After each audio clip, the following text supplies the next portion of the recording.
Dave Rygalski might be the most beloved boyfriend in the Gilmore Girls fandom, and this has kind of left me wondering, does he warrant all the love and praise he receives? Is he in fact a great boyfriend?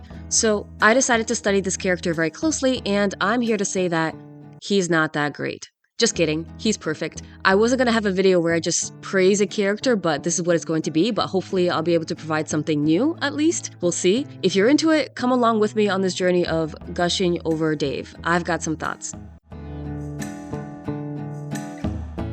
The second that Dave comes on screen, we see sparks between him and Lane. And most of that is due to the writing, of course, but also I think Adam Brody's and Kaiko Ageno's performance. Kaiko, in my opinion, is always cute and charming, and Adam Brody is incredibly charismatic. I think that he's really good at playing an understated character. So Dave recognizes who Lane is right away from her Dead Kennedy t-shirt. So the very second we see him, we see that he has a passion for music. And as they start talking, we recognize that Dave has the same passion for the same type of music as Lane does. What I appreciate about their first scene is that there's not a moment of silence. It's as if they could keep talking all day. I love the way that Dave says, "Do you want to go over to the bench maybe and have a listen?" He's already giving off a very flirtatious energy. Something that I didn't notice is how Lane's romantic plotline serves as a contrast to Rory's romantic plotline in season 3. After we see Lane and Dave meeting for the first time, we get a conversation with Rory and Dean about their future and potentially breaking up. So we see one relationship starting while another one is coming to an end. In the next episode, we find out that Lane has already been practicing with the band for a while. There's tension in the band because they have to play really quietly due to Mrs. Kim's superhuman hearing. Lane gets very upset that the band doesn't want to practice at the music shop anymore. This is where we get another great quality from Dave. He's a strong and skilled leader. Instead of automatically taking Lane's side, he asks to speak to her outside, as a good leader would do. He explains that the band is a democracy with a one-for-all philosophy. He asks her if she actually believes that their practice space is working out. Lane acknowledges that it's not. Dave also reassures Lane that nobody wants her to leave the band, especially him. So he maintains his leadership and band loyalty while also trying to resolve the problem reasonably and reassure Lane that he still likes her. We get another scene contrasting Lane and Rory's feelings. Lane talks about how crazy she is over Dave. Meanwhile, we see on Rory's face that she seems to have lost all her passion for Dean. At the 24-hour dance marathon, Dave shows up to the sandwich station to talk about the band situation. But then he reveals the real reason why he's there. Plus, I missed you. He then maneuvers Mrs. Kim very intelligently, so he has a good enough understanding of Mrs. Kim to know what to say. This goes to show that he has been listening to Lane when she talks about her mom, and he knows exactly what to say to not create any problems for Lane. He cleverly tells Lane where he's going so that Mrs. Kim doesn't catch on. I suppose that one could argue that Dave is being manipulative because he's lying to Mrs. Kim, but Mrs. Kim's actions here are restricting Lane's autonomy and happiness. The next time that we see Lane and Dave, he's already playing for Mrs. Kim for the purpose of getting Mrs. Kim to like him. So we're made to assume that Dave and Lane actually ended up meeting and discussing their feelings. This is another parallel to Rory's relationship. Rory breaks up with Dean and gets together with Jess at the same time that Lane gets together with Dave. So the next time that we see Dave, he's going above and beyond for Lane. He sacrifices his Thanksgiving Day to play for Mrs. Kim. I wonder if his family celebrates. That's something that I didn't think about before. This is a national holiday, and I'm sure Dave has a family and loved ones. He could be doing anything with that day, but instead, he's working for a little pay, all for Lane. Mrs. Kim made him play for 5 hours without a break, and she gave him $20. Mrs. Kim also takes the initiative to introduce Dave to Lorelai and Rory at Thanksgiving, even though he was just sitting in the background. I think it's very notable. He's just a guitarist that she hired, but she likes him enough to want to introduce him to others. She praises him for his sight reading. I wonder if Mrs. Kim and Lane happen to have the same type, but they just don't know about it. Lane worries that Dave doesn't want to be with her anymore because of how tough Mrs. Kim is, and Dave tells her that he wants to be with her despite everything, and then he kisses her.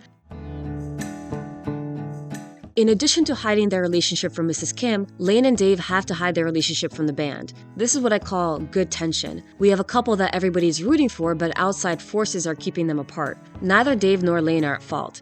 Dave pretends to be hard on Lane so that the band doesn't catch on. We get a lot of cute scenes between them, throwing glances at each other, flirting together outside of Mrs. Kim's watchful gaze. We get more conflict. Mrs. Kim introduces young Chu, a guy who's supposed to take Lane to the prom. Lane puts her foot down and says that she wants to go with Dave, but Mrs. Kim is unrelenting. Lane tells Dave, "You're not Korean." and walks out with Young Chu. The look on Dave's face is heartbreaking. It's the look of a man who has been working so hard to be with Lane to then find out he will never win in Mrs. Kim's eyes. We get to learn about the crazy tactics that Lane and Dave have to create in order to hide their relationship. How about I have the guys take the usual route, I'll go by foot up Peach, down the alley behind Alice, over the fence, and they can pick me up a half-mile down by the Shell station. Perfect. Both of them are going out of their way to see each other. Mrs. Kim spots the band while they're driving. David, who are all these unwashed boys? Mrs. Kim warns Dave that Lane has a crush on him. This scene I think is very curious because Mrs. Kim decided to talk to Dave about it. I think it shows that she really likes him. She feels comfortable to tell him how her daughter feels and she sees him as a serious boy. The fact that Lane likes Dave doesn't stop Mrs. Kim from wanting Dave to play at her house. I also love how Dave pretends that he's a devout Christian in front of the band when they don't figure it out. Gosh, I just wasn't sure if you guys would be accepting of my devoutness. We see Dave becoming jealous of Young Chu when Young Chu picks Lane up. While jealousy is a negative emotion, it's portrayed in a very sympathetic way in Dave. Here we have Dave spending the night playing for Mrs. Kim while the girl he loves is going on a date with someone else. He's not jealous of Young Chu specifically, but over the fact that he can't be with Lane. During a 15-minute break, Dave runs all the way to the high school just to see Lane. Lane says that the high school is over a mile away. I've always been curious as to how this is possible, so I looked into it. A non-competitive, relatively in-shape runner usually completes a mile in about 9 to 10 minutes. Great runners can run a mile in about 4.5 minutes. So Dave is either a great runner, or he was willing to risk being late to Mrs. Kim's house, which I doubt, or he likes Lane so much and he was feeling really insecure in the moment that he ran so much faster than he's typically capable of. Dave's actions are a contrast to Rory and Jess in this episode. Rory goes to the hockey game without Jess because she doesn't know if Jess is free and she's feeling frustrated with him. Lane is not with Dave at the hockey game, but he runs to the game to see her. This is what I would consider a contrast between positive drama and negative drama. I'm making these terms up, but basically what I mean to say is that for Rory and Jess, the tension that the show created is internal. Rory and Jess are not communicating. For Dave and Lane, it's external. Dave couldn't be with Lane at the hockey game. When Dave gets jealous, it's not seen as bad because his reasons for feeling this way are very sympathetic. Dave doesn't take it out on Lane. He's not mad at Lane because he recognizes that it's not her fault. The show created conflict for this couple without needing us to blame or judge either character. We see Lane and Dave's love for each other continue to progress while Jess and Rory are hitting stumbling blocks. For the record, I like Jess and I like Rory. I was excited for them to get together, but as soon as they did, the show created one conflict after another. I'll come back to this. A few episodes later, Lane has a gig with her band at a high school party, and Young Chu goes as well, serving as Lane's cover for the night. We see Dave feeling very jealous. When Young Chu offers to help, Dave tells Young Chu to stay away from the band area completely. Dave ends up being cold to Lane, which prompts Lane to ask him what's wrong. He tells her that's because of Young Chu. Dave gets more mad when he finds out that Young Chu likes Lane. I'm sorry, but I don't care. Like I've mentioned before, jealousy is typically considered a negative emotion. While Dave is displaying anger and jealousy in the scene, it's still easy to sympathize with him. He has been playing for Mrs. Kim since Thanksgiving, and now we are 2 weeks away from the prom. So Dave has spent 6 months working his way up to get the chance to take Lane to the prom. He spent hours playing for Mrs. Kim, making her like him, and now only 2 weeks away from the event, it's unclear if it's ever going to happen. When Lane says that she will make it happen, Dave says, It's too late.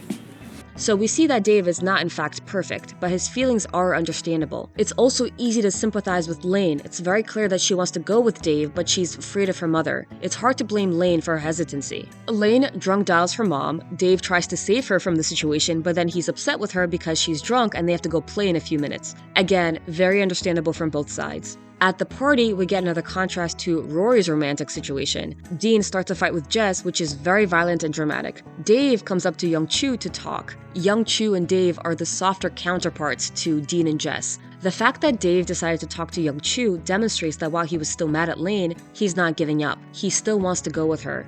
He decided to find another way, namely to get Young Chu to step down. In the following episode, Dave shows up dressed in a suit to Mrs. Kim's house to plead his case. I love the fact that he dressed up for this. The speech that he gives to Mrs. Kim is beautiful. I enjoyed playing those hymns on my guitar, and I really want to take your daughter to the prom.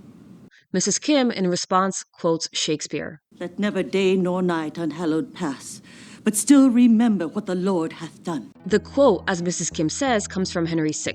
This quote is spoken by King Henry to a blind man who has regained his sight by a miracle. The king tells him to be grateful to God for the blessing and to never forget it. In this context, I interpret Mrs. Kim's reference to mean that she's giving her blessing to Dave, but that Dave must never forget that he's been given this blessing. In response to Mrs. Kim, Dave spends the entire night reading the whole Bible to figure out what she said. That is pure devotion, and it's really insane when you think about it, the amount of work that Dave has put in for the entire season. Mrs. Kim is so impressed with Dave that she lets him take Lane to the prom. She even lets Dave call Lane every other day for 10 minutes while Lane is grounded, which is a lot for Mrs. Kim. And this is the last that we see of Dave. As we all know, Adam Brody left the show to play on the OC. In season 4, we learn that Dave went to college in California. Dave and Lane are supposedly still seeing each other long distance. In episode 8 of season 4, Rory asks Lane how Dave is doing, and Lane says that Dave is doing great. Mrs. Kim decides to send Dave a gift, just because. He's a good boy. He's going to make a good man. Lane thinks it's a marriage jug, which it's not. Mrs. Kim made it up, but the fact that Mrs. Kim wanted to send him a gift for no reason I think says a lot. Mrs. Kim is not resisting the relationship. She's not trying to convince Lane to break up with him. She hasn't stopped liking Dave even though Lane is fully dating Dave and he's not Korean. But Dave is never mentioned again. We don't hear about the breakup, we don't know what happens. There's been some speculation that this was done just in case Adam Brody would be available to come back for some cameo appearances. Hard to say, but it is a shame that we never got a full ending. Maybe it's for the better. As I'm sure everybody knows, Dave was supposed to be Lane's final romantic interest if Adam Brody never left the show. The show creator, Amy Sherman Palladino, based Lane Kim on her real-life best friend Helen Pai, who is Korean American. Helen's husband's name is Dave Rygalski, and Helen's stories about her relationship with Dave inspired scenes for the show. So it would have been Dave, but alas, Adam Brody had to leave for a different opportunity, and so the show had to scramble. So I can't do a video without addressing criticisms, and as I've learned, every single character on Gilmore Girls has a lot of criticisms. When it comes to Dave, the criticisms are few and far between. The few that I've seen relate to the feeling that Dave is overrated, and that perhaps Dave is kind of boring because he's so perfect. Given the fact that Gilmore Girls has so many hated characters, I'd say that when it comes to Dave, the complaints are very mild. The first one is primarily just a reaction to the fandom, not to Dave as a character. The second one I'd also say is pretty mild. People definitely have their preferences. I don't have a problem if someone doesn't like Dave. If I had to make the argument against the criticism that he's boring and perfect, I would say that there's enough evidence showing that he's not. He's notably not a doormat for Lane. Yes, he does do a lot of things for Lane, but when he finds out that he can't take Lane to the prom, he puts his foot down. He reacts. He doesn't just let it slide, and he doesn't just beg for Lane's attention. We also see that he's able to process those feelings and put them aside in the interest of another solution. We also see that he exists as his own person when he's with the band. Granted, we don't see a lot of it, but he functions as a leader and he doesn't automatically take Lane's side. So, to answer the ultimate question, why do people like Dave so much? On paper, it doesn't make sense for Dave to be everyone's favorite. He's only in 9 episodes, he's never in a scene without Lane, we don't get anything about his backstory, and most of the scenes that we do get are about Lane. The most common explanation for why he's so beloved is that the show didn't have time to ruin him. And yes, I'd say that's mostly true, but I also think there's another element. Going back to a point I made earlier, I think the source of a conflict between a couple influences the audience perception of that couple. For Lane and Dave, the conflict was always external. We do see a fight between them, but that is because their fight is about external pressures keeping them apart. The show found a way to create tension for the relationship without making either party at fault. I wanted to focus on this point because I don't think the show does this often. Most of the time, the drama between a couple is caused by the couple not communicating or one person doing something wrong. The drama is caused at the expense of one of the characters or both. We then usually end up frustrated with one of the characters and liking them less or liking one of the characters less. They never did that with Dave. The writers could have easily ruined Dave in 9 episodes. And characters are supposed to be flawed. I'm okay with a character doing something wrong and someone else getting upset about it. It's natural, it happens. I just wish it wouldn't happen so constantly so that we would still see the merit of a relationship.